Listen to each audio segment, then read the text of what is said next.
Suspense.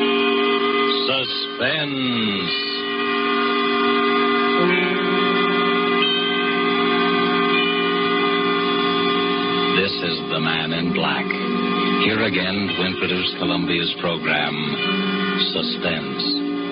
Our star this evening is Miss Maureen O'Hara, whom you've seen rise to stardom in Hollywood within the short space of a year. Her performances in the 20th Century Fox production, How Green Was My Valley, then more recently in The Immortal Sergeant, and now currently in the RKO production, This Land Is Mine, have given her an enviable place in the ranks of America's new film favorites. Miss O'Hara makes her first appearance on our Suspense stage tonight as the heroine of A Study in Homicidal Mania, The White Rose Murders by Cornell Woolridge, which is tonight's tale of suspense. He stood there waiting. He knew that presently they would come out of the second-rate dance hall, out into the dimly lit street. He listened a while and smiled as the orchestra played that tune inside. And then they came out, the two girls, and still he waited, close enough to hear what they were saying. Well, I'll see you at the office tomorrow, Sally. Oh, I don't know how I'll get up. It's after 1 o'clock. 6 hours sleep. Oh, I'll be dead tomorrow. Me too. Oh, gosh. I gotta have at least 8 hours or I'm no good at all. I wish I had someone to walk me to the bus. It's 4 long blocks. I'll walk you down, Sally. Oh, don't bother. We go in different directions. It's no trouble. Really, I don't mind. But really, it's not necessary. Come on.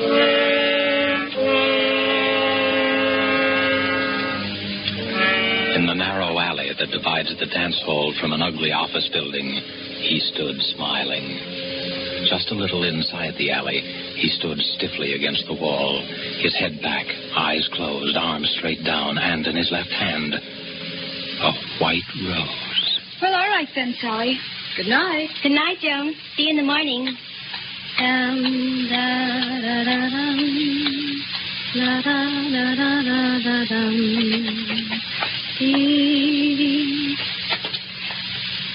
Oh, I hope I don't have to wait long for the bus. Who are you? Keep away. Keep away from me. Let me go. Let me go.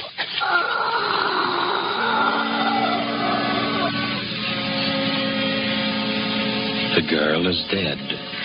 Tenderly, the figure straightens her hair and gently places the limp body on the ground. Then he opens her clenched fist, and carefully, so that the thorns will not bruise her flesh, he places in her hand the white rosebud.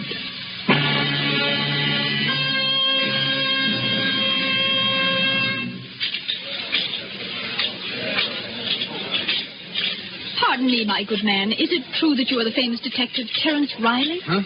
Oh, Jenny, I didn't see you come in. Well, now that I'm here, how about offering to buy a cup of coffee for the girl you're going to marry? If you can ever get up enough nerve to ask her. Oh, it's no use, Jenny. I guess we better call it quits. I'm just a dick on the homicide squad, and that's all I'll ever be. And I'm a rich debutante. We don't belong together. Oh, you've been reading too many of those romantic stories, Terry. What is it this time? What's wrong? They call him the White Rose Killer, but he's got to be caught. It's a general demotion coming on if he isn't, and that's all I need to get back into uniform. Oh, don't worry, darling. You always look good in blue. Yeah. Just to match the way I feel. Tell me more about the White Rose Killer. What's he like? That's the stumble. He could be anybody. No one's ever seen him except the dead, and they don't talk about it afterwards. Just slips out of the shadows and kills and then slips back again. How many has he murdered? 4. And he's not through yet.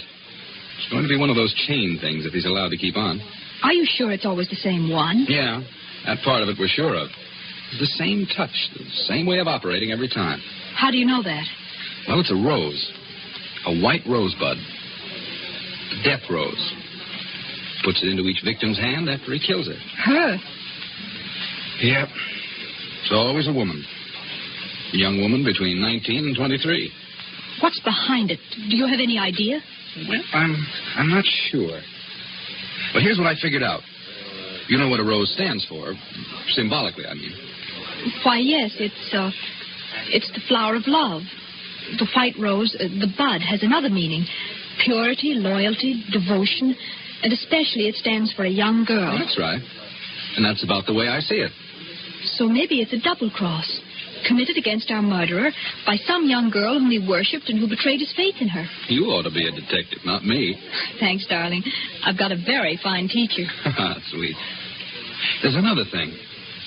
The murders were all committed near places where there was music, dance halls and cabarets and the like. There's a song that brings back the original shock that, gives him the final push over into the darkness. As far as we can figure out, it's the beer barrel polka. Well, how does he commit the murder? Is it always the same way? Always. Strangulation between the hands, with the thumb into the windpipe to keep his victims from crying out. But isn't there anything else you know about him? No, that's why it's so hopeless. He's insane, of course, but there's only this one phase to his insanity. Probably perfectly normal in appearance and behavior. You could pass him on the street and even know it. Well, it's only when he sees someone vaguely like the girl he loved and hears that song that the one defective wire in him is jangled and short circuit. But, Terry, the flowers, don't the flowers tell you? He must get them somewhere you could trace. Well, we don't know where he gets them. Maybe he steals them or... Terry, what if you were the one to get him? Well, it would mean a citation and a promotion. And then all the things that stand between us would disappear? We could get married? Well, the chances would be a lot better anyway. But what chance have I? Everyone in the department has been working their heads off for weeks, and they've all failed. Terry, what were the girls like? The ones he killed? Well, as I told you, they were all between 19 and 23. Their heights were pretty much the same, too. They were all tall girls, around 5 feet 6 or 7. A little taller than you. And all dark-haired. How did they wear their hair? Why, they... Say, what is this? Oh, nothing, darling. Just interested. How did they wear their hair? Well, from what I remember, they wore it sort of loose and curly down the back. I suppose each one had a resemblance to that long-dead love of his. That's probably it. Well, anyway, that's how the record stands. And we're all waiting for it to happen again. I see. Terry, I'd like to go home now. I shouldn't have told you all that stuff. I've given you the creeps. Oh, come on, Terry. Take me home.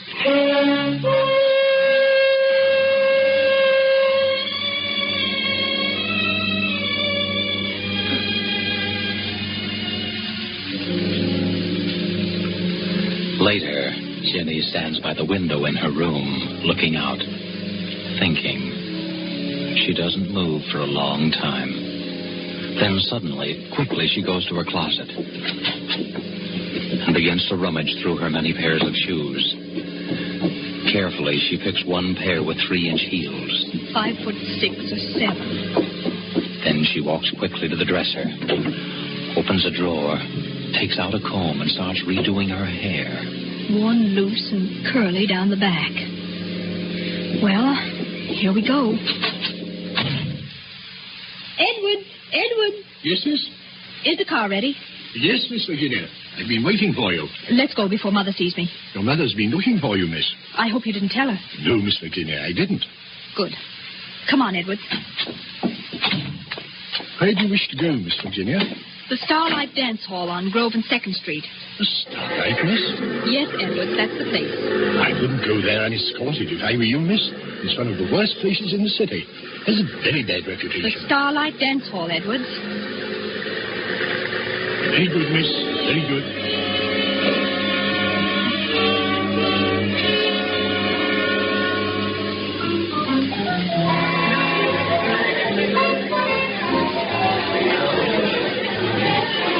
Jenny walks slowly around the low light of dance hall. A tall figure leaning against a pillar watches her intently as he idly smokes a cigarette. He doesn't seem to belong there. His clothes don't have the nattiness of a dance lover. Jenny pauses not far from him.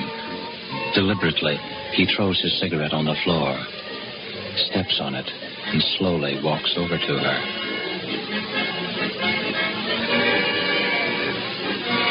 Hello. Oh, hello. You're not with anyone, are you? Oh, no, I'm alone. I thought so. I've been watching you all the time. Have you? I haven't seen you dance yet. I don't know anyone here. How about dancing with me, then? All right. Come on. Let's go out on the floor. Do you come here often? No. I never go to the same place twice. You don't? Why? I'm always looking for new faces. I'm restless. Do you find the faces you're looking for? Listen. Listen to that song. I like that. I like it very much. Yes, it is a nice song. You know, you remind me of someone I used to know. I'm trying to think who. I do? Yeah. You mind if we stop dancing and go over and get a drink? No, let's go. Well, then let's get down for some air. We can come back in a few minutes. Come on. But... We'll be back before the music starts. Oh, you're hurting my arm. Am I? I'm sorry.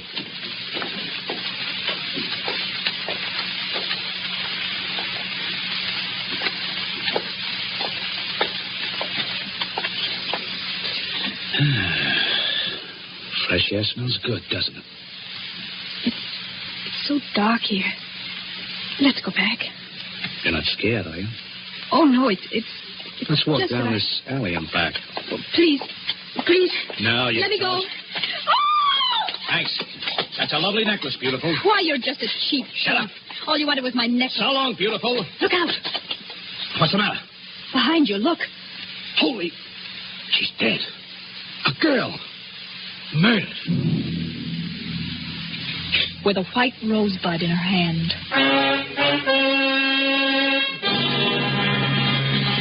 Well, Jenny, happened again last night. Just like the other times. A girl strangled in an alley and a white rose in her hand. Any news of the killer? No. He might just as well float through the air for all the trace he leaves. He must have bought the flower upstairs in the dance hall. He must have been there earlier, bought it, and saved it No, until... there was only one rose sold up there all night. And to a man who had a different girl with him. We had the flower girl at...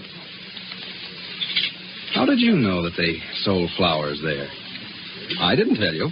Well, I must have read it somewhere. You couldn't have. Wasn't in any of the papers. No details were given, just the statement that an unidentified body was found. Well, I just imagined that they'd sell flowers in a place like that. Well, I'm glad you don't go near those dance halls. Why, with this nut running around loose... Don't bother about that. We'd better catch this killer. And fast. Where do you get this wee stuff? To hear you talk, you'd think that you were on the case, too. Wouldn't you think so? To hear me talk?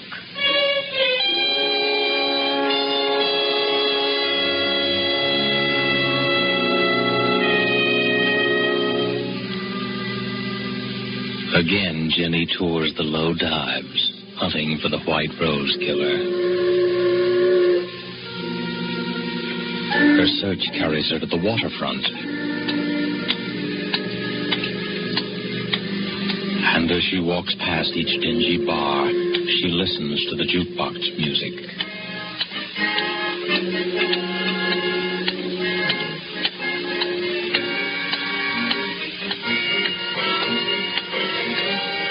A little after midnight, she passes a dirty windowed saloon. The thin music catches her ear.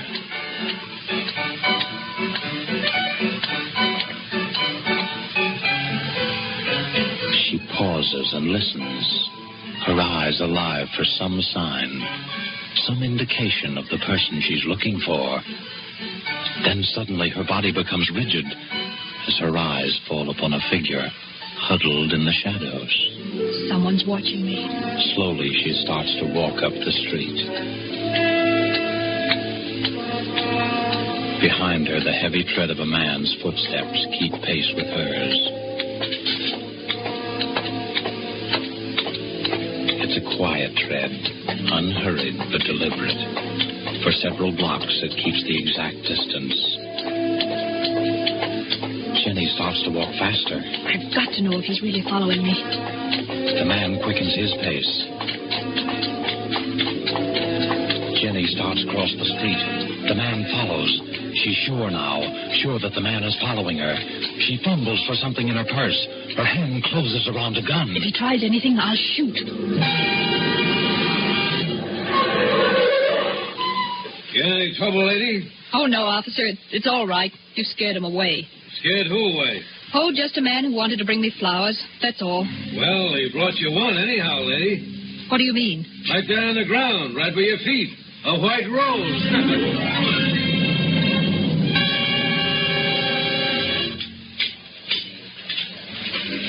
Coffee, Mabel. Sure, coming right up. Here you are. Terry. Hello, Jenny. Sit down. Thank you.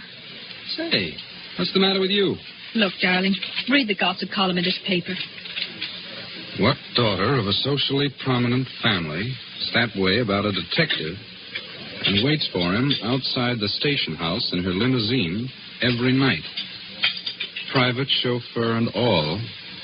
But Mama says no. That's not so funny. Oh, they held a big family war council over me just now. Indian powwow, feathered headdress and everything. They did, huh? Well, what'd they decide? Oh, I was asked to give my word that I wouldn't see you anymore. I refused, of course, so I'm to be exiled. Where to? Our summer home. It's just a few hours out of town, but I'll be there all by myself, just with Mrs. Crosby, the housekeeper. Oh, maybe they're right. Why don't you listen to them? Are you on their side, too? No. When are you leaving? Right away. Edwards is driving me out. I just slipped out to let you know. Here's the address and phone number of the place in case you want to reach me. Don't lose it. I won't. Well, what's new and exciting about the White Rose Killer? Our famous lover of flowers? We're still trying to track him down. I suppose I'll go looking for him at the flower show that's just opened. Oh, a flower show just opened? Yeah. Well, goodbye now. I'll be seeing you.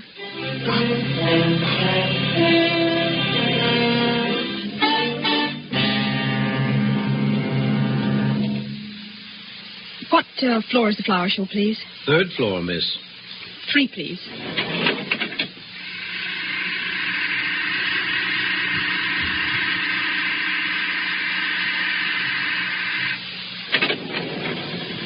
Third floor. Where's the rose display, please? To your left, over there. See where the man in the gray coat is? In the gray coat? Oh, yes, thank you.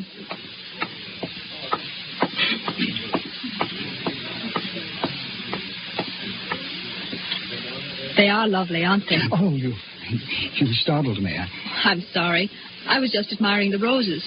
Oh, yes, the nicest flowers here. I just can't keep my eyes off them. Yes, you can feel that way about some flowers. And that's the way I feel about white roses. Have you been here long? I really don't know. I suppose so. You see, I've come here every day since the show opened. I like to be near the roses, the white roses. Those big ones are nice.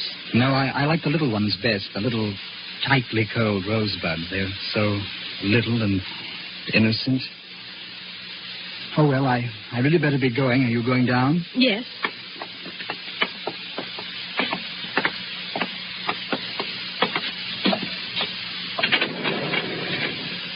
Down, please.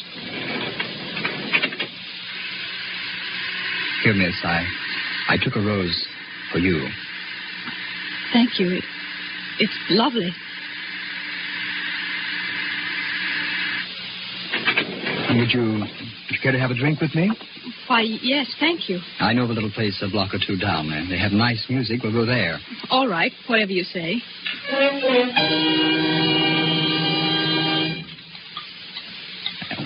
This is it. Where's the music? A nickel in the jukebox does it. Any special song you'd like? No, go ahead and pick one. Okay. There we are.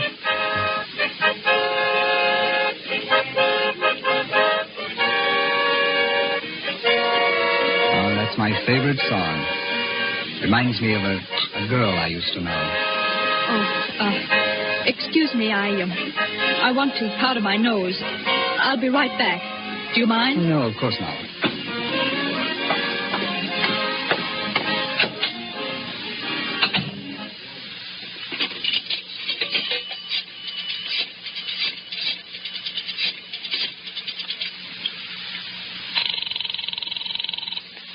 Seventh Police Precinct. Sergeant Thomas speaking.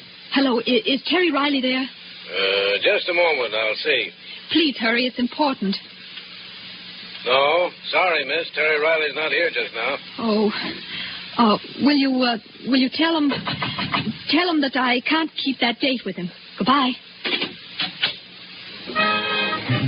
Do you always go to the phone booth when you want to powder your nose? Why, I had to make a call. Uh-huh. Well, I'm afraid I'll have to leave you. Oh, wait. Let me come with you. I'm sorry, miss, but I've got other things to do. Oh. What's the matter? That car. Someone that knows me. Let's get away from here. That's just what I'm going to do. So long, lady. Wait. Please don't go. Miss Virginia. Miss Virginia. I'm sorry, Miss Virginia, but I must speak to you for a minute. Oh, Edwards, what did you want? I'm sorry, miss. You'd better come with me at once. I've been looking for you everywhere. Your mother's been taken seriously ill. Mother? Where is she? She's out at the country place, miss. I drove her there shortly before dinner. She wanted to pay you a surprise visit. Oh. I believe the shock of not finding you there upset her, miss. Is she very bad? She had the doctor with her when I left.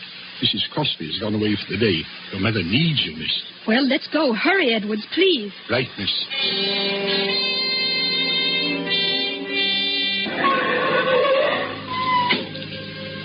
Where is Mother, Edwards? In her room, miss. You'd better hurry. Mother, it's Ginny. Is the doctor in there with you? Mother? Why, there's no one here. The room's empty. The bed hasn't been touched.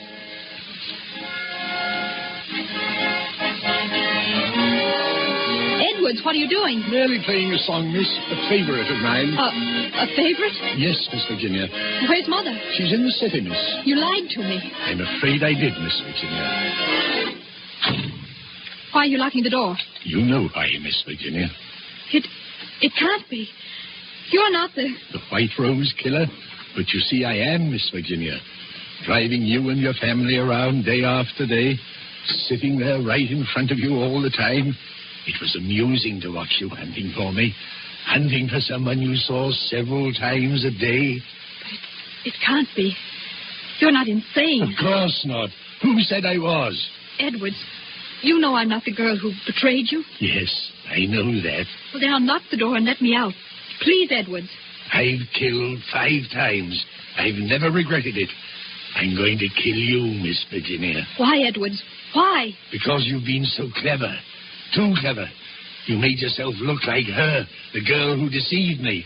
I could have killed you the day you first went out looking for me, but I had to be careful. Oh. I almost caught you that night at the waterfront, the night I dropped the White Rose when that police car came. Edwards, I've never done you any harm. Your sweetheart, Terry. He loves you, doesn't he? Yes. That's good. Because now you won't be able to deceive him like my girl deceived me. Keep away, Edwards. Keep away, or I'll... You thought you'd use your gun, eh? Well, don't think I was fool enough to overlook that.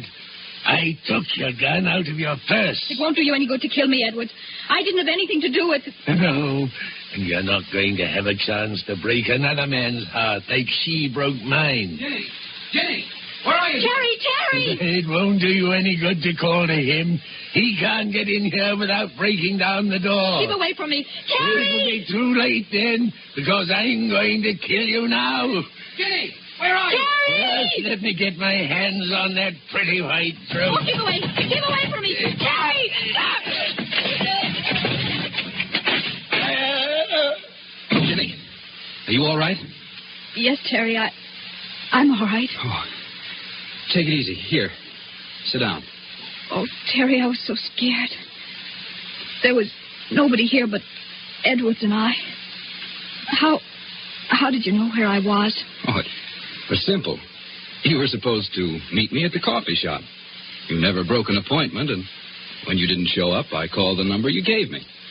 You told me the housekeeper was here all the time, and when there was no answer, I got suspicious and came down. Besides, when I got a message down at headquarters that you had to break a date with me, I knew something was wrong. Are you sure you're all right? Yes, I'm... Terry, look. On the floor beside Edwards. A white rose. Must have fallen out of his pocket. That was meant for me. Oh, Terry, it's all crushed. Yeah. Crushed and dead. Just like the White Rose Killer.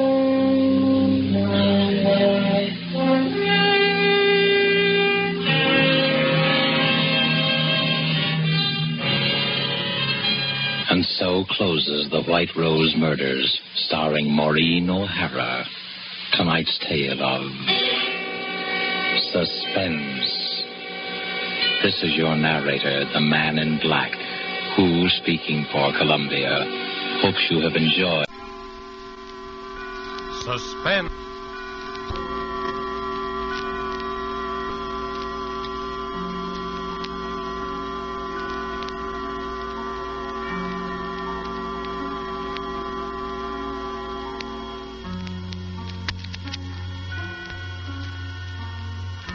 This is the Man in Black, here again to introduce Columbia's program, Suspense. Heading our Star Hollywood cast tonight is Mr. Warren William, and with him is Mr. Eric Blore. No fewer than 9 times have these two gentlemen appeared together in screen thrillers based on the adventures of one of the most celebrated characters of modern crime fiction.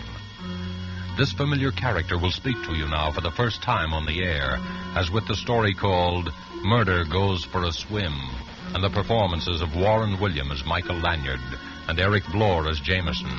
We again hope to keep you in suspense.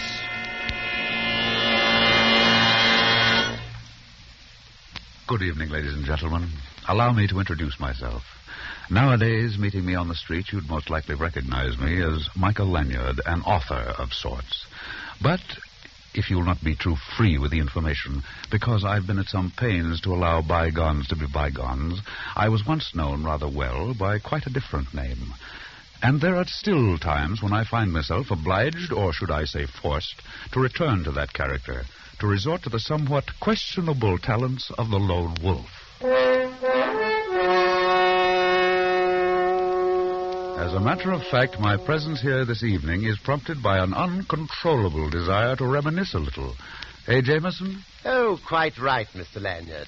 And if you'll pardon a gentleman for saying so, sir, playing nip and tuck with the police, meeting lovely ladies, you pilfering an occasional gem, I living, so to speak, from hand to pocket. Ha ha!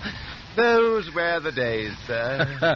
Yes, those were the days. Absconding at times. Perhaps a touch of embezzlement here and there. Now, hold on, Jameson. If we're going to reminisce in public, I suggest we confine our recollections to our later period, when the lone wolf had become a gentleman of leisure and used his talents in the interests of law and order. In that case, sir, I suggest you relate the episode of our little experience at that horrible party we attended at that Long Island estate. Remember, sir? Of course, Jameson, the Rutherford Barnes estate. If I remember correctly, the occasion was some sort of charity bazaar. We were invited for the weekend. The phone rang just as we were about to leave the apartment. Mr. Lanyard, this is Betty Lawson. You've never heard of me before, but I know you've been invited to spend the weekend with Mr. Rutherford Barnes. Please, you must accept the invitation. Come down immediately, right now. It's just a little after 2 o'clock. And if you're not too late, the lone wolf may be able to prevent a murder.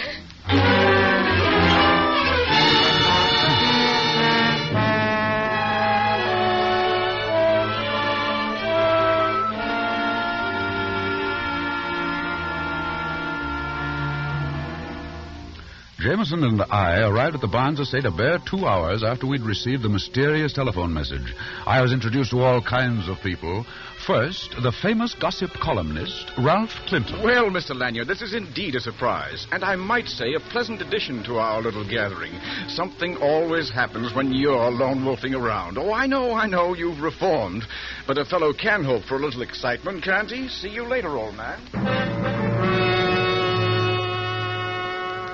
Then I met a very, very beautiful young lady. Oh, Mr. Lanyard, we haven't met yet. I'm Cynthia Waring. I've read all your stories and admired the ingenious way you solve those baffling mysteries. I think you're wonderful, really. And, of course, there was our host himself, Mr. Rutherford Barnes, who had recently announced his engagement to Miss Waring. I believe you've met just about everyone, Lanyard. That is, everyone except Bill Hodges. He's the firebrand of our little congregation. He's probably wandering around walking off the effects of the last 10 cocktails. Just make yourself comfortable.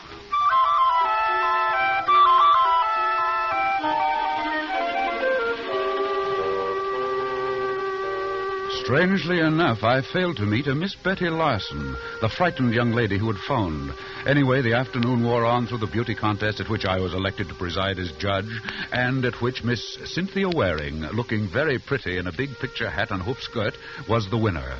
After it was over, Jameson and I managed to break away from the rest of the guests, and to escape the heat of the afternoon, we prepared ourselves for a cooling dip in the pool. I say, Mr. Lanyard, we've been to some pretty big and fancy places in our day, but this one is really something. This Rutherford Barnes person must be really an important person. You're quite right, Jameson. Rutherford Barnes is listed in Who's Who as the gentleman who made a fortune out of sardines. Just think, an entire estate built of sardines. Uncanny, isn't it, sir? Oh, Jameson. Forgive me, sir. No more puns, I promise. Well, I should hope so. I say, this pool is constructed just like a miniature lake. Lilies and all that sort of thing floating on top. Quite naturally, if you're going down for the third time, you just take a lily with you. Oh, what a jolly thought. Well, here goes. Watch this beautiful swan dive.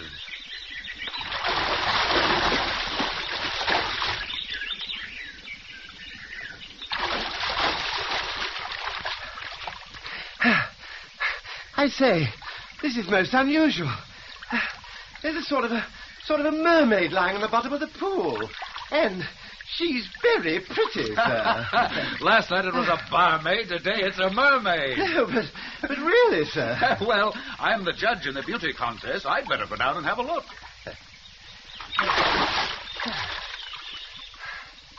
Don't be away too long, sir. Remember, there are lots of warmer women in the world. Jameson, quick. Here, give me a hand. Good heavens. It's a girl. Quick, here, lift her out of here. Hurry. I'm doing my best, I'll sir. get then. Here, now, let's put her down here. You hold her there, sir. Yes, Jameson, I'm afraid she's dead. Well, what do you make of it, sir?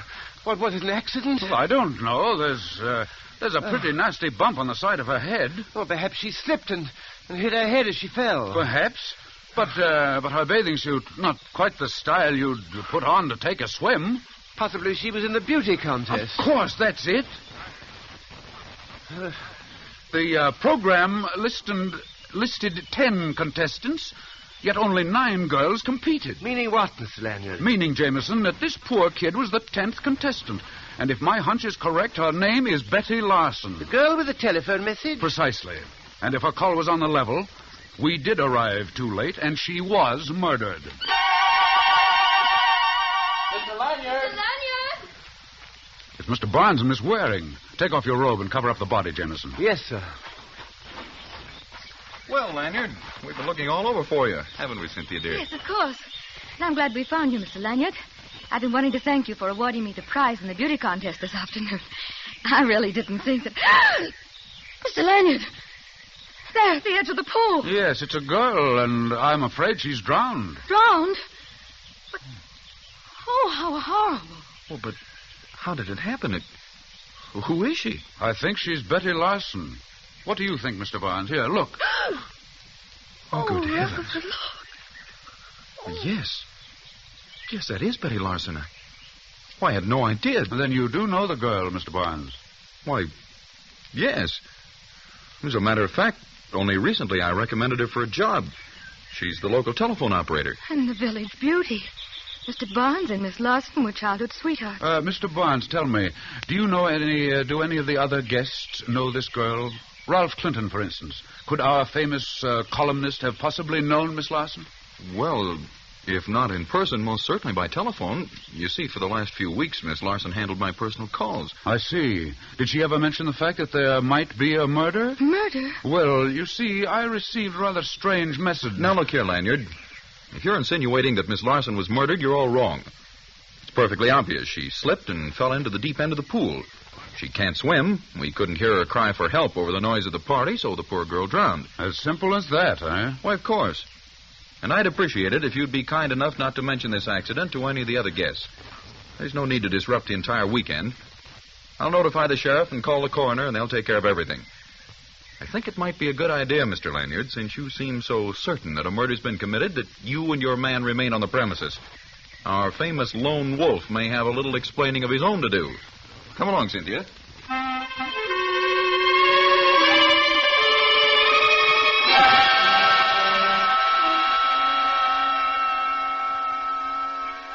Oh, I'm completely at sea, Mr. Lanyard. The sheriff seems to think the whole thing was an accident, that this Miss Betty Larson person dived into the pool and that's how she hit her head. I doubt that, Jameson. According to Barnes, the girl couldn't swim. Hey, buddy. Oh, I think we have company. Hey, buddy. Yeah? If you see Mr. Barnes around, I want to see him. I think he's over at the other side of the house getting things ready for the bazaar. Bazaar? They don't care how they celebrate a murder, do they? If I'm not mistaken, you're Mr. Bill Hodges, eh? Yeah. Betty Larson and I were going to get married. Everything was great until she starts going around with this society bunch. I got a few things to settle with that society crowd. Especially that keyhole peeper, Ralph Clinton. You seem quite positive, Hodges, that your girl was murdered. Well, what do you think it was, an accident? That girl could swim like a fish. Nothing could happen to her in the water. Yeah, but Barnes says she couldn't swim a stroke. I said she could swim like a fish. But Barnes says... Did you hear me, you little runt? Amazing how that girl could swim. Look here, Hodges, what makes you think Ralph Clinton had anything to do with this? Do you know you're practically accusing him of murder? Listen, Betty stood me up twice last week. I followed her in my car, and she met Clinton both times. He was going to put her in this contest, and she was a cinch to win. He promised her. Then look what happens to her. She's dead. Murdered, I tell you. Well, here comes Clinton now. Maybe you'd better tell him about it. Oh, there you are, Hodges. I understand you've been looking for me. Yeah, I have. And now I'm going to fix that pretty face of yours. Wait a second. Here, you can't do that. Here, Jameson, help me break this up. I will as soon as they stop punching me. Hey, don't be a fool, Hodges. Stop it. Stop it, I say. All right. All right, let go of me. Let go. Oh, thanks, Mr. Lanyard. This man's a maniac. Okay. But I'm warning you, Clinton. I'll see you again. When you ain't got your friends around. Well, personally, I don't know whether the girl was killed or not, but if she was, our friend there, Hodges, will have a lot of explaining to do. You mean you've got something on him, Mr. Clinton? Well, when I was discussing the contest with Betty Larson a few days ago, she told me that Hodges had warned her not to enter it. It seems he was afraid that if she won, it might go to her head and she'd walk out on him. As a matter of fact, he told her to stay away from here. Well, there's going to be a coroner's inquest in the morning, and I suggest that you tell this to the sheriff as soon as he returns. Oh, why, tell that to the sheriff? Oh, no, I'd rather hate to do that. You see, Lanyard, someone in my position, I can't afford to get involved. After all, it's my business to report scandal and not get mixed up in it. But look here, you... Oh, tell you what, give me a chance to think it over, and I'll see you at the treasure hunt tonight.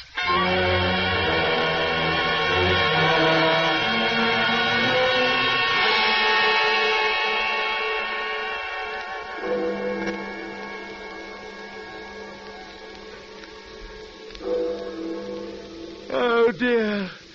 2:00 in the morning, Mr. Lanyard. What a ghastly hour to go tramping over the ground.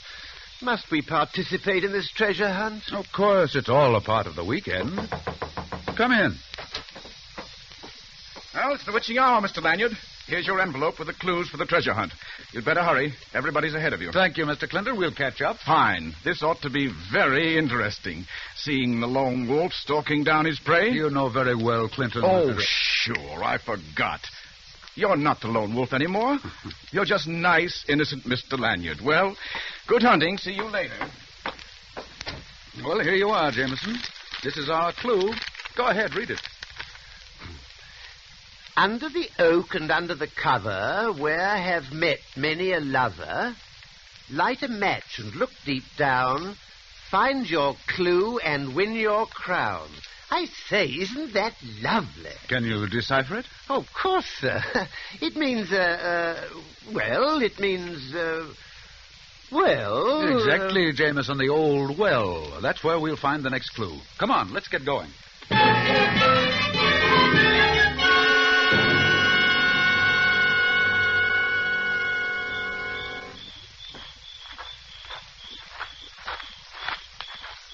The well is down this path. It's right near the stables.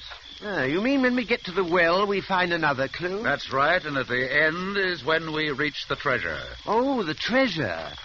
I say, what is this treasure? Jameson, it's unimportant what the treasure is. It might be a bag of jelly beans. Well, it all sounds very silly to me, sir. There's the well over there. And look here. It's got a wooden cover on it, exactly like it said on the poem. Well, what do we do now? Now, wait a minute. Oh, yes, under the cover. Light a match and look deep down. Here, I'll take this lid off and put it here. Now, you light a match, Jameson. Right, huh? Our second clue must be somewhere inside the well. Right, ho, just a moment. Ah, there's the clue we're looking for. A piece of paper pinned on the wall inside the well with a big pin. Oh, dash it all. Match went out. I'll light another one. Oh, Jameson, hold it. Hold it. The inside of this well smells like gasoline. Yes, it does. Yes, it does smell like it's full of... Get away, Jameson. Blow that match out.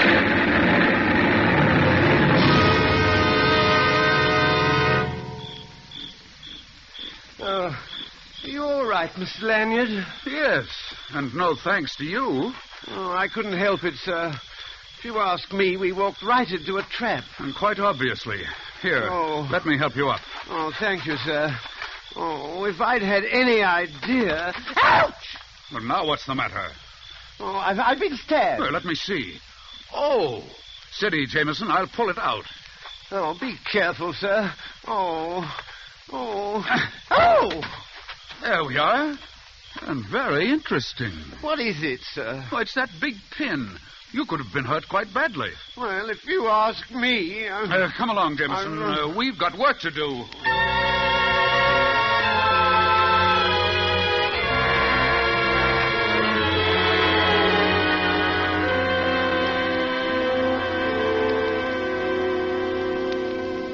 And another thing, Mr. Barnes. We don't mind playing this little treasure hunt game of yours, but it's no fun when the prize is 2 bodies, especially if they happen to be our 2 bodies. Oh, surely it was only an accident. I wish I could believe that, Miss Waring. But there's no rhyme, no reason for what's been happening. If the accident at the well was another attempt at murder, then all our lives could be in danger. Steady, Cynthia, darling. I presume you have some idea of who the murderer might be, Mr. Lanyard. You flatter me, Mr. Barnes. I would think you had surely lined up 1 or 2 likely suspects, Mr. Lone Wolf. Why don't you tell them about our friend Mr. Clinton, sir? Clinton? Oh, well, there are some mighty interesting aspects to that road company Winchell. He was meeting Betty Larson secretly. At least that's what Hodges says. I can believe that. Clinton would stoop to anything. I didn't want to have him around, but Cynthia felt that we should cater to him for the sake of publicity for the bazaar. Hodges also insists that Clinton arranged for Miss Larson to enter the beauty contest, and that Clinton promised her that she would win. And there's the little incident at the well. If you ask me, Clinton is in this thing right up to his clues. Help! Mr. Barnes! Somebody come out here, hurry! That sounds like Hodges. He's right out there at the side of the house. Well, come on. We can go through these French windows. In here, in the bushes, you better hurry. What is it, Hodges? What's wrong? I don't know. Don't ask me. I don't know anything about it. Great heavens, look at Clinton. I can't stand it.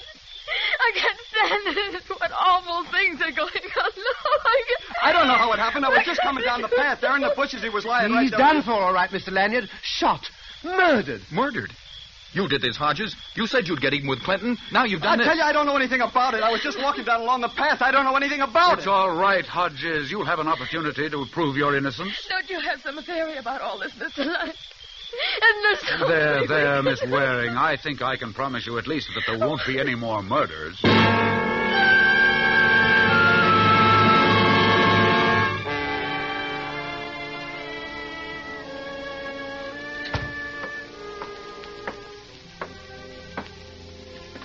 Hold the flashlight a little higher, Jameson, on the clock on the mantelpiece. Yes, sir. Just as you say, sir. But aren't we taking a bit of a risk, Mr. Lanyard? Leaving the estate without checking with the sheriff? Shh, quiet, Jameson. If I don't find what I'm looking for here in Clinton's apartment, I'm afraid we'll have a lot of explaining to do. I'd just as soon we didn't go back. There's been 2 murders already, and they say things come in threes. How interesting. Jameson, why do you think I've got you flashing the light on that clock on the mantelpiece? Well, sir, I'm a bit rusty. I think it might be safe to say that, well, it would be safe. Exactly, Jameson. You never fail. The safe behind the clock on the mantelpiece. I say, I was right. Ingenious, eh, Mr. Lanyard? You have your moments. Well, it's a long time since I've operated in this fashion, but we'll see, Jameson. If you don't mind, sir, this is like old times. I do mind, Jameson, but unfortunately, certain situations are born of necessity. Then allow me to compliment you, sir. You haven't lost the old touch. No, I'm not so sure. There we are. Not much of a haul, if you ask me. Nothing but a stack of letters and a notebook. Let's have a look. All that trouble just for a bundle of papers. Just a waste of good time and talent. There could have been a pound of butter or a gas coupon or a back axle or... Aha! I say, what's so interesting? Just the... Did you find a clue to the murders? Just the motive, Jameson. Just the motive.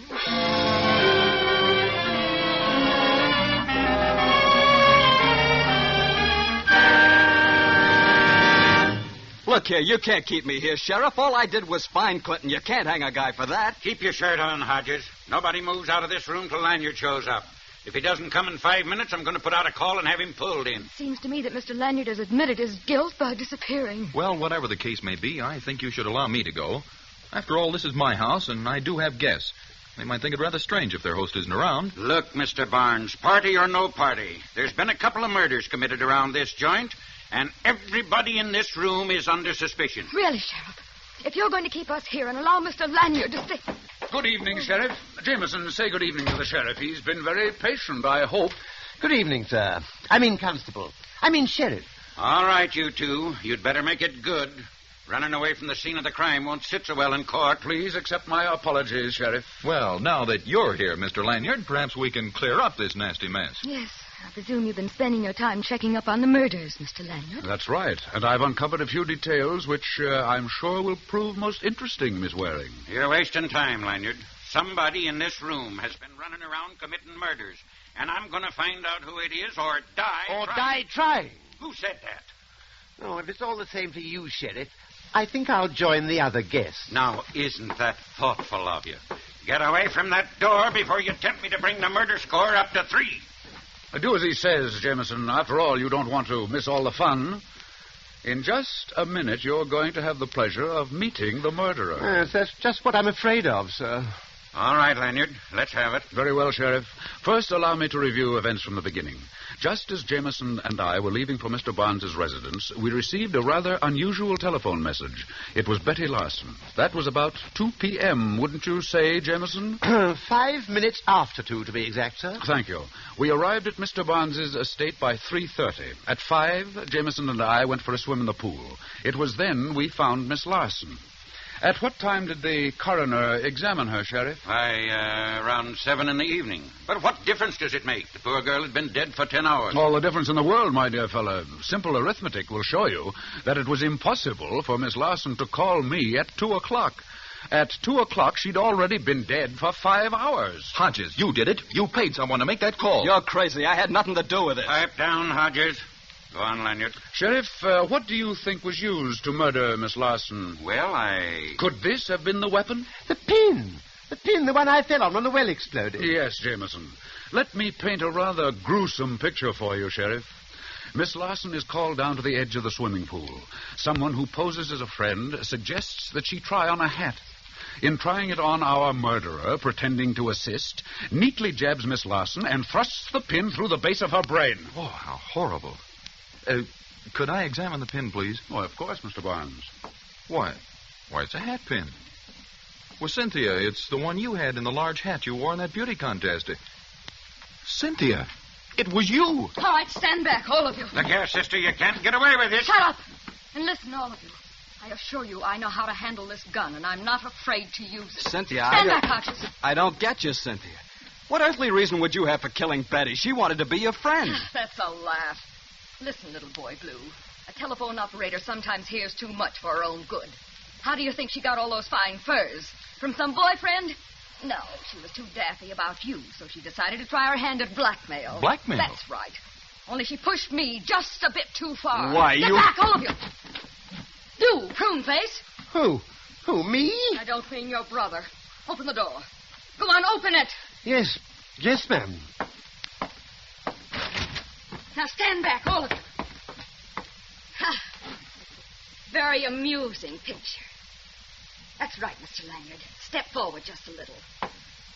I'd like to thank you for spoiling a most delightful weekend. And here's a little something to remember me by.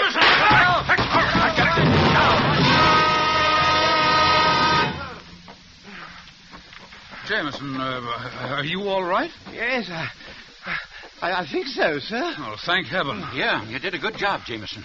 You not only saved Mr. Lanyard from getting shot, but when you fell against this door, you also managed to knock Miss Waring colder than a doornail. Oh, it was nothing, really. And as for you, sister, maybe these bracelets will keep you out of trouble. Because when you come to, you're going to find yourself booked for murder. Double murder, Sheriff. Dig the bullet out of the wall over there, and you'll find it will match the one found in Clinton's body. Well, what do you know? Come on, Hodges, give me a hand. Okay, Sheriff. I can't believe it.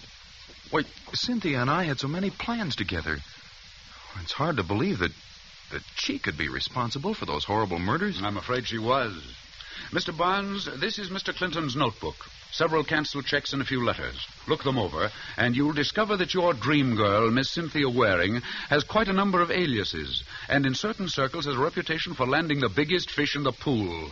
Then, after she's collected enough money, she tosses them back.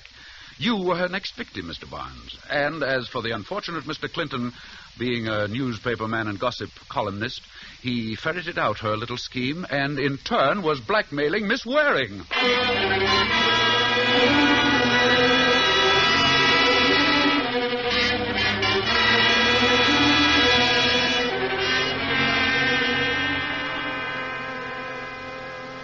Well, ladies and gentlemen, I guess that just about puts the cap on that story of our little adventure at the estate of Rutherford Barnes.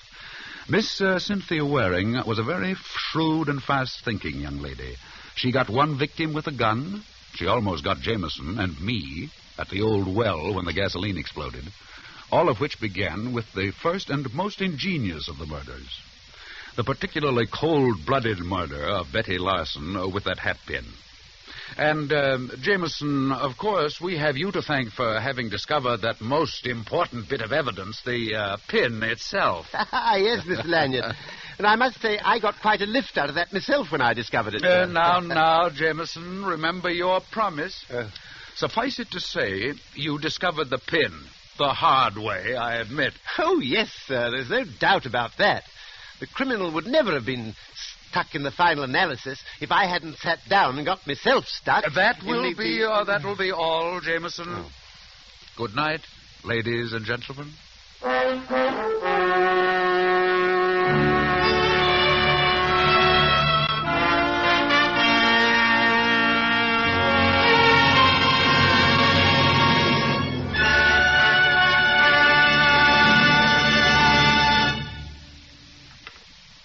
And so closes Murder Goes for a Swim, starring Warren William with Eric Blore.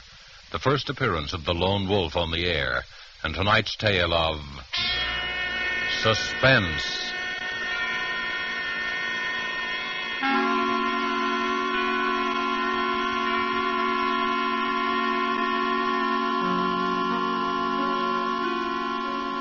This is your narrator, the Man in Black, who conveys to you Columbia's invitation to spend this half hour in suspense with us again next week, when Laird Kriegar will star in the suspense play, The Last Letter of Dr. Bronson, with a cast of 4 distinguished Hollywood players, Helen Vinson, Harold Huber, Jan Wolfe, and Theodore von Eltz. The producer of these broadcasts is William Spear, who, with Robert Louis Cheon, the guest director, Bernard Herrmann and Lucienne Marowick, conductor and composer, collaborated on tonight's Suspense.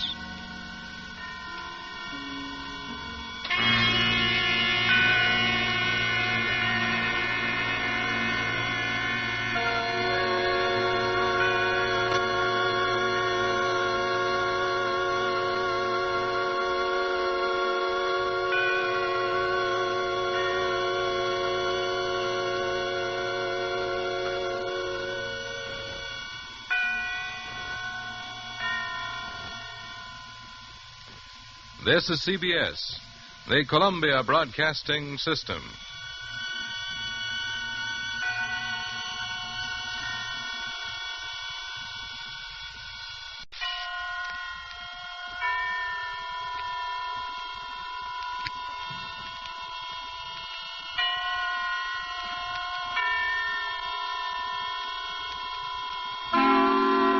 Suspense.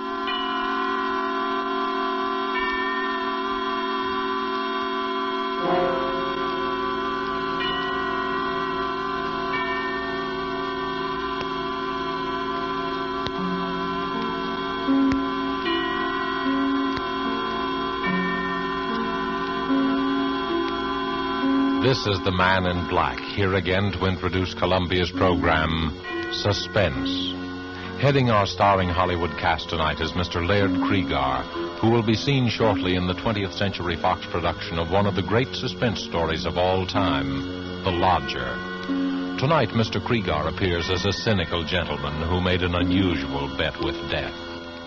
With Mr. Cregar as a cast of the screen's most distinguished and characteristic players, Miss Helen Vinson, Mr. Walter Kingsford, Mr. George Couloris, Mr. Harold Huber, and Mr. Ian Wolfe, here to bring us the suspense play called The Last Letter of Dr. Bronson. And so with the performance of Laird Cregar as he writes for us this last letter of Dr. Bronson, and with the performances of, in the order of their appearance, Walter Kingsford, Ian Wolfe, Harold Huber, Helen Vinson, and George Couloris, we again hope to keep you in Suspense.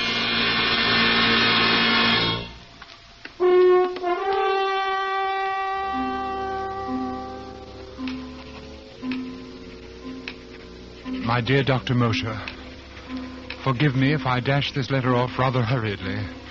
There are but a very few minutes remaining for me. The few minutes between now and midnight. You have always protested my fascination with the subject of death. It irked you to hear me discuss the latest electrocution or hanging. I remember your sarcasm the day you found me staring down from the top of the Empire State Building, speculating on the thoughts of a man about to leap from that pinnacle. You alone, Moshe, know how this fascination led to my latest experiment. I should say, my last experiment. I promised you a complete account of it all. Here is that account. First of all, let me recall a conversation which we held here in my study a little over a year ago. There you go again, Bronson. Death and murder. Really, you're unhealthy. Please answer my question, Moshe. Why do men behave as they do?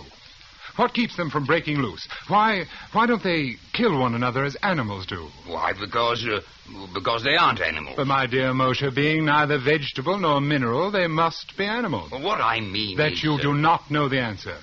I do. So? I have been studying the question for some time, and I've concluded that there are 5 basic checks which serve to restrain man from murdering his fellow man. Oh, really, Bronson? The obvious corollary is that murder occurs only when some stronger drive overrides these 5 basic checks. Oh, you make it sound very simple. It is simple. And what are these 5 basic checks? Well, I'm not prepared to reveal the outcome of my study as yet. I must put my theory to the test. That would seem to be a difficult undertaking. Difficult, yes, but intriguing. Oh, well, I take it you're about to embark upon another of your experiments. Correct. Bronson, why must you keep on? These studies invariably bring you some physical, or what is more dangerous, some nervous disaster. And in turn, your handsome bill for putting me in shape to conduct the next. Sooner or later, you will experiment yourself into a position beyond my power to aid you. Let it be later, then. Meanwhile, I shall continue to pursue my sole interest in life. And how do you propose to conduct this restraint from murder experiment? Well, a murder is composed of 4 elements. The murderer, the motive, the opportunity, and the victim. My first step will be to select 5 men, each of whom will be restrained from murder by the particular check that I'm testing on him. That's no easy task. By no means. It will require an extensive search. But having found my men, I must then supply each with a motive. Greed, revenge, jealousy. I see, and your next step must be to give each man an opportunity. Precisely. An opportunity which precludes all checks but the one being tested. Well, not knowing what your checks are, I can't help you there. Well, that'll be relatively simple. And finally, I must supply an intended victim. And you'll ask this victim to face 5 men, each standing to profit handsomely by murdering him? Correct. His only chance of survival being the correctness of your theory of checks in all 5 instances? Yes. And do you imagine you'll discover a man with such utter confidence in your reckoning? There is one such man. Who? Myself. Bronson, this is folly. No, Moshe. I never hesitate to risk high stakes on a sure thing, not even my life. Now, look here, Bronson. You're a doctor yourself. You told me to speak to you like a Dutch uncle. Now, as your physician, I haven't advise... consulted my physician. But you will take precautions, provide yourself for emergencies. I tell you, there's no danger. Oh, well, when will you begin your experiment? Well, I suppose in about... Well, why wait? Why don't we begin right now? Moshe, I invite you to kill me. What? There's a revolver right here in my desk, and I want you to take this revolver... Oh, you're joking, Bronson. What possible motive could I have for murdering you? Motive? Why, we're known to be associated rather closely in our work. You'll come naturally into my entire practice. I'll put that in writing. Why, it's preposterous. Why? Why won't you kill me then, Moshe? Why, there are dozens of reasons.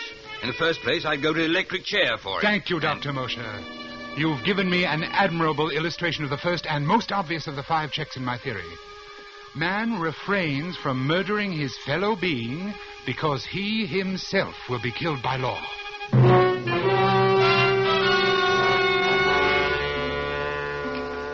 Remember, Moshe? Remember how it began? That was more than a year ago. Yes, I've spent more than a year in selecting my other 4 subjects, because the checks I wanted them to prove were not so simple. In selecting my people, it was necessary that I cultivate the friendship of each, so that when the time should come to confront him with my proposition, I should be certain of how he would act.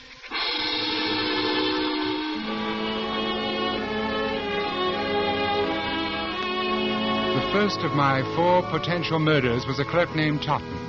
Totten was badly in debt, his wife in the hospital about to undergo an expensive operation, and he was a deeply religious man. We went to church together on Sunday evenings at St. Luke's, right around the corner from my apartment. One Sunday evening after the service, I asked him to come to my apartment, and we talked as we walked along. You know, Dr. Bronson, I was talking about you to my wife the other day, before they took her to the hospital. I was saying what a great comfort it was to be with you these Sunday nights. Now, come, Mr. Totten, you embarrass me. No, I mean it. In the world today, too many people seem to feel that they no longer need their God. Yes, but their lives are void of the great thing you have in your faith. The church is a great comfort to me. And I do need something to cling to in times like these. Mr. Totten, you could make rather good use of $5,000, couldn't you? It isn't like you to make fun of my poverty. No, I'm quite sincere. You know what even $100 would mean to me. And at present, more than ever. Yes, with your wife's misfortune. Oh, isn't this your apartment we're passing? Oh, I want to go in the side way. We shall be unobserved. Unobserved? Oh, you'll understand presently.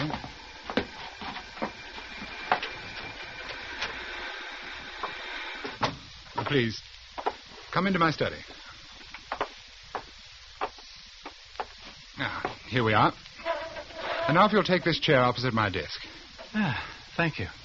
Mr. Totten, you said that even $100 would be a great help to you.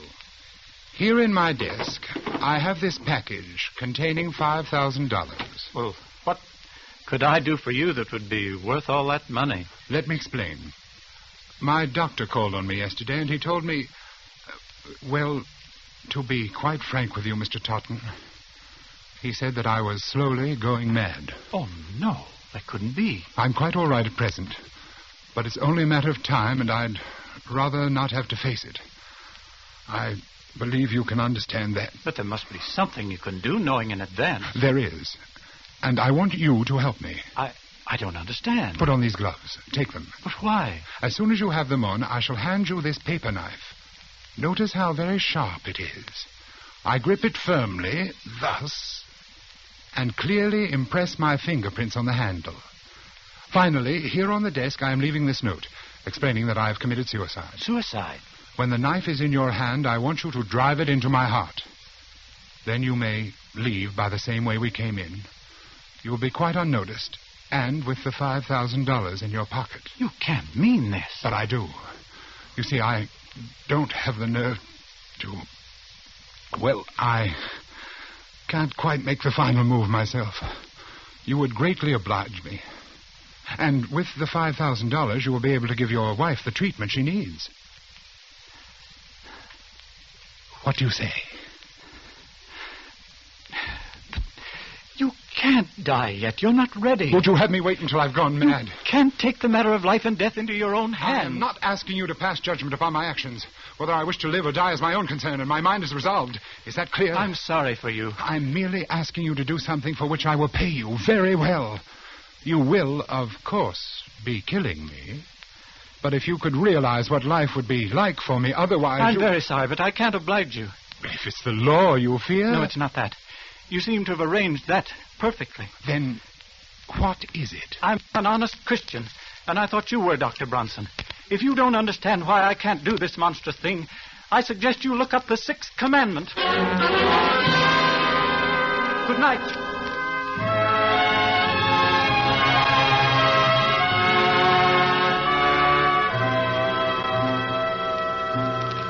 So, Moshe, my second point was proved. Man refrains from killing because it is against his religious principles. The hands of the clock now read 15 minutes to midnight. 1/4 of an hour in which to complete this report. My third proposition called for an entirely different sort of man. In fact, the very reverse of Totten. A man who believed neither in heaven nor hell, and also a man of little intelligence. It required careful search. For a number of nights, I frequented the rougher districts of the city. At first, I had no luck. Then one night, I came upon my man very unexpectedly. I was walking along one of the darker streets. There was no one in view.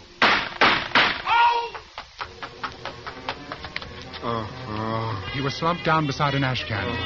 He'd been shot in the chest and left arm, severing an artery. He was bleeding profusely. I tore off his shirt and made a tourniquet for his arm. Oddly, no one came into the alley to investigate. Never mind me. Get away. Was this a gang shooting? What do you think? I think you're going to the hospital. No. They'll blab to the cops. Come on, I'll help you to your feet. I ain't going. You'll die, man, if you're not treated quickly. I ain't going, I tell you. No cops gonna... No cops. They ain't gonna...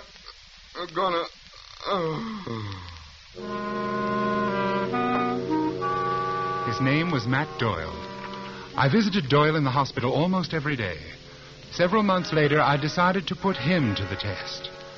I found Doyle in one of his hangouts and brought him to my apartment. Hey, this sure is a fancy roost you got yourself, Doc. I find it very pleasant. Have a cigarette? Thanks. Doyle, how many men have you killed? That's all right, Doyle. I understand. Now, suppose we get down to business. Yeah. I've been wondering what you want me for. I want you to do something for me, and I'm going to give you $5,000 to do it. Will you do what I ask you? For $5,000? Spill it. I want you to put on these gloves so there won't be any fingerprints. Then I'm going to hand you this knife, and you're going to kill me with it. Huh? I've arranged everything so it will appear to be suicide. You nuts? Not yet, but I will be before very long. That's why I want to die. All you have to do is stab me and slip out with this $5,000. Is this on the level? Absolutely. This wad of dough is mine if I kill you? That's right. And nobody will know I done it? No one. These gloves is kind of big for me. That's all right. They'll do. Yeah. You want me to put on the other one? It's safer. Yeah, I guess it is. Gee. What is it? I was just thinking. $5,000. Oh, the boss has got to pay me more next. I mean, I never got... I'll skip it. I want you to understand exactly what you're doing, Doyle.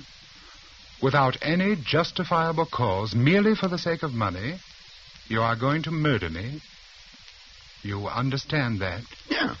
You've been hired to do this before? Yeah. I suppose it don't hurt to talk about it now that you're But gonna... you've never killed a friend, have you? Yeah, I have. Anyway, they was my pals till they got in the boss's way, but when the bosses say slip it to a mat, then they was just another job to me. But there's a little difference in this case, Doyle. I saved your life. Yeah. I don't know. What? I don't know. Nope, I can't do it. But I thought you said that Here, take these gloves. Afraid of the law? No. What's the matter, then?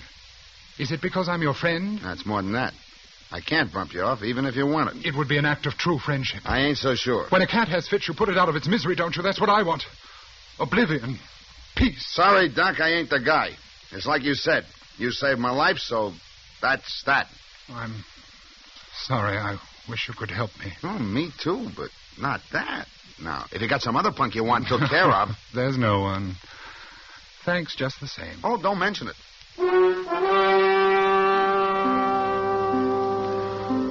There was my third proposition. Man will not kill fellow man if a sufficient degree of gratitude has been invoked. Even a professional killer and one of the lowest examples of human life, such as Doyle, could not bring himself to murder his benefactor.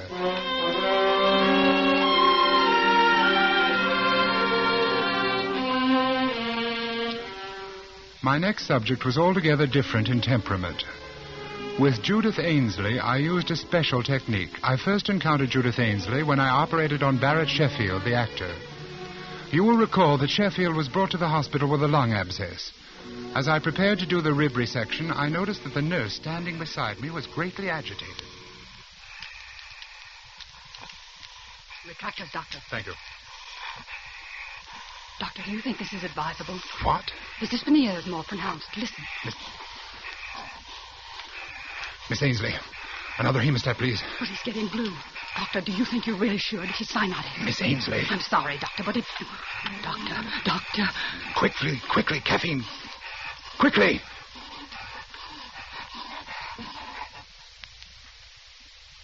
Stethoscope. Here it is.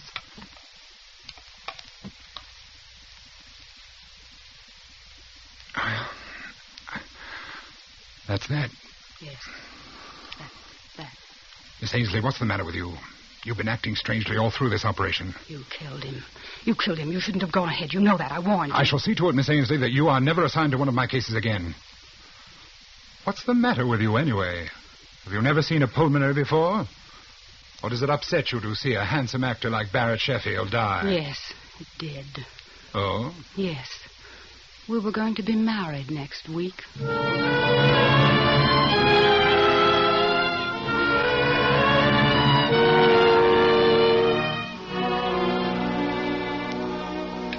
If I ever saw hate, cold, undying hate, it was in that girl's eyes as she turned and left the operating room that day. I had made the most implacable enemy of my life.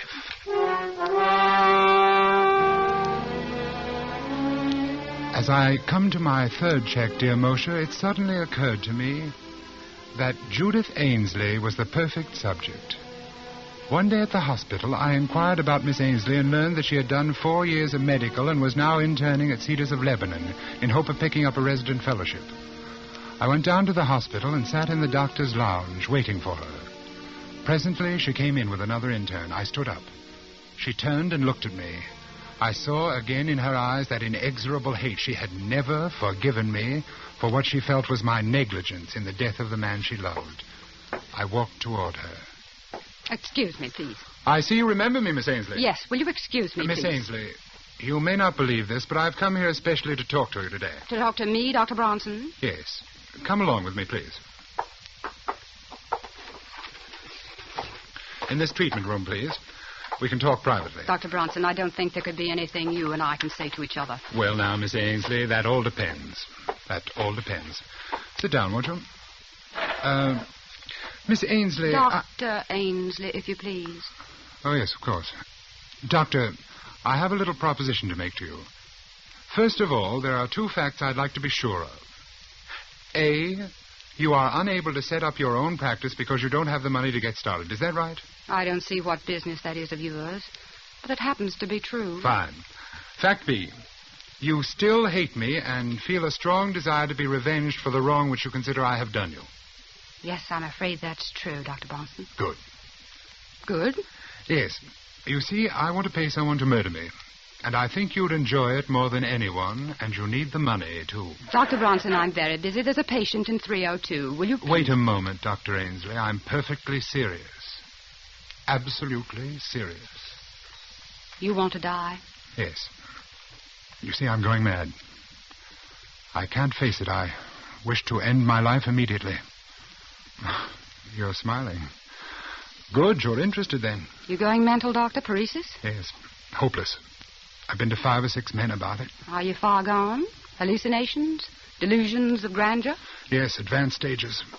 Agony. Yes, it must be quite a temptation to get it over with. I wonder what I would do if it happened to me. I want you to understand, Doctor, that I'm not asking you to perform a crude murder. This would look like a simple error, unavoidable. There would not be the slightest aspect of homicidal intent. Really, that's most interesting, Doctor. Go on. My heart. I've had considerable damage. Coronary occlusion. Had to spend some 6 weeks on my back. Just got up last week. Naturally, I was given digitalis. Oh, I see, Doctor. You've been heavily digitalized, and if someone were to give you an injection of calcium gluconate, you would have an immediate heart block, dead within a few minutes. Exactly. I must compliment you, Dr. Ainsley. You've learned a great deal. What a pity you can't have your own practice. And that, of course, reminds me. Ah, another inducement? Of course. I plan to pay you the sum of $5,000 for your professional services in this matter. And I think, unless times have changed greatly since I've been in practice myself, you ought to be able to set up handsomely with that. My own practice. You'd better be careful, Doctor. You may tempt me a little bit too far. I thought you'd find it an attractive proposition. It will be only an error. I will say that I'm feeling badly again, a recurrence of my pericardial pains. I'll go back to bed and ask that you be assigned to my case. The rest is simple. No one would ever expect you to know that I had been digitalized. Still, if I were on my toes, I would naturally go over your case history before giving medication of any kind. Well, yes, I suppose that's true. Professional people might think you had been a little lax. Might not have the highest regard for a new doctor who launched her career with such an unprofessional incident. Just a slight stain on your reputation for just a short while. You're very clever, Doctor. You knew that would do it, didn't you? I want to thank you. You've done me a great service. You mean you'll do it? You've reminded me that nothing, no money, revenge, nothing, can be worth the slightest suspicion in a doctor's career. I've worked too hard. I've waited too long for my practice. When I get it, it won't be soiled by any single act of carelessness. They'll never say that I lost any patient because of an error in judgment. You see, I once knew a doctor who did.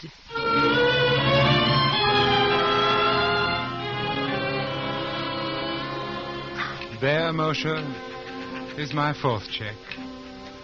Man, or in this case, woman, refrains from killing because of the fear of loss of reputation. Now I come to the testing of my 5th subject. A man who would not murder because he couldn't bear the sight of blood, much less the responsibility for shedding it.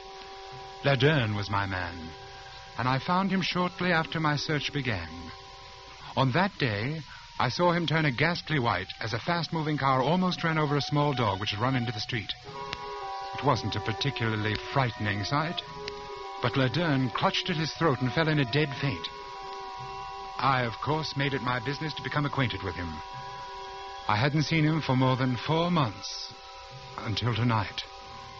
He's changed, I noticed, as he took his place at my desk. He's thinner. His dark eyes seem blacker than ever. Laderne, I want you to do me a favor. It's a little peculiar, but I'm perfectly sincere about it. Well? Circumstances require that my life be ended. But I can't quite reach the point to kill myself. I've arranged everything necessary to give the appearance of suicide. Here is the farewell note which I have written. I see. And here is the knife with which, apparently, I shall have killed myself. Notice I am carefully putting my fingerprints on it. Yes.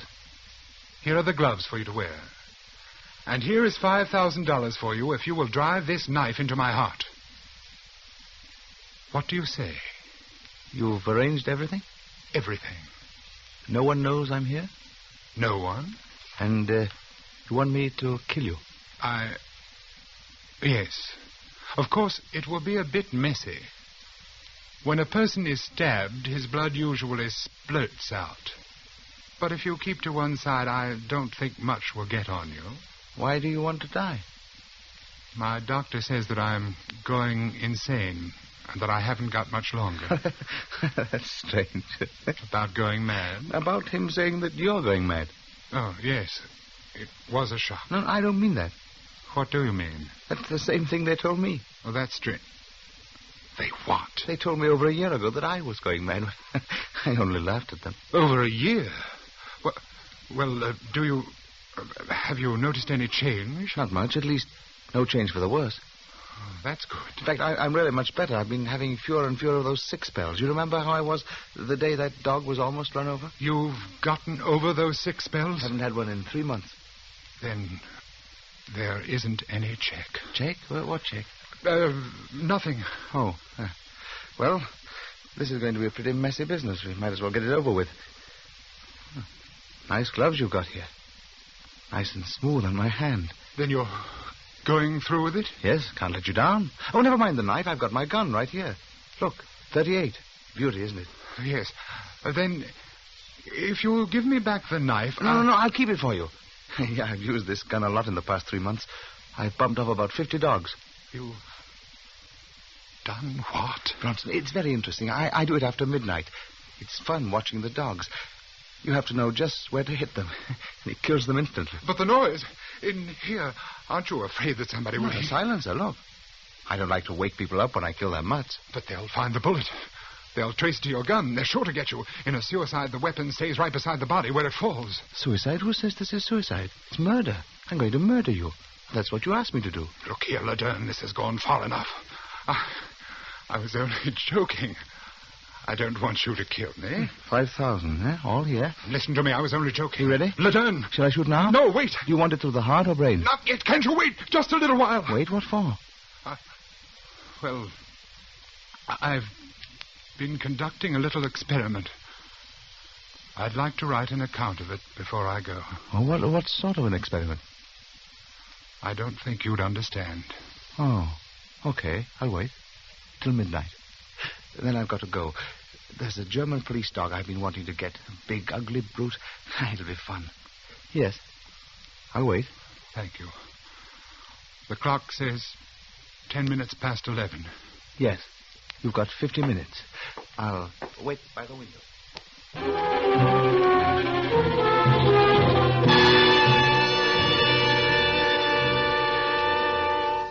And so, Moshe, my experiment has ended. As you predicted, I have finally placed myself in a position beyond your power to aid. Strange, isn't it? But the one thing I didn't count on was the choosing of a subject who would not respond to my checks, who in fact had no checks at all, for insanity knows no restraint. Bronson, midnight.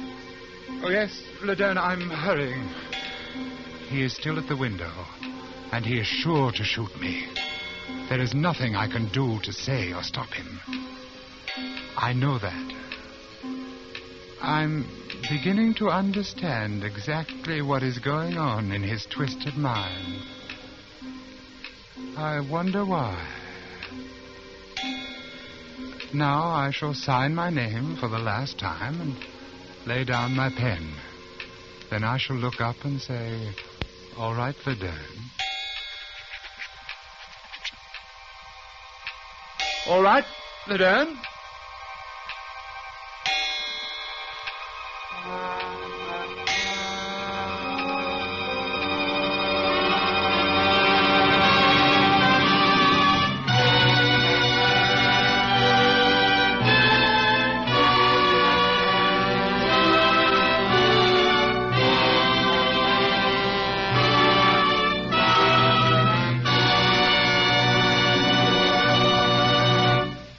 so closes the last letter of Dr. Bronson, tonight's tale of Suspense.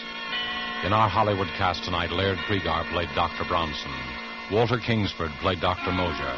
Ian Wolfe was Mr. Totten. Harold Huber played Doyle. Helen Vinson was Nurse Ainsley. And George Coloris played Laderne. This is your narrator, the Man in Black, who conveys to you Columbia's invitation to spend this half hour in suspense with us again next week, when Robert Young will star in an adaptation of a story by James Thurber called A Friend to Alexander. The producer of these broadcasts is William Spear, who with Robert Louis Cheon, guest director, Richard Paulette Craik, author, Lud Gluskin and Lucien Marowik, conductor and composer, collaborated on tonight's Suspense. This is the Columbia Broadcasting System.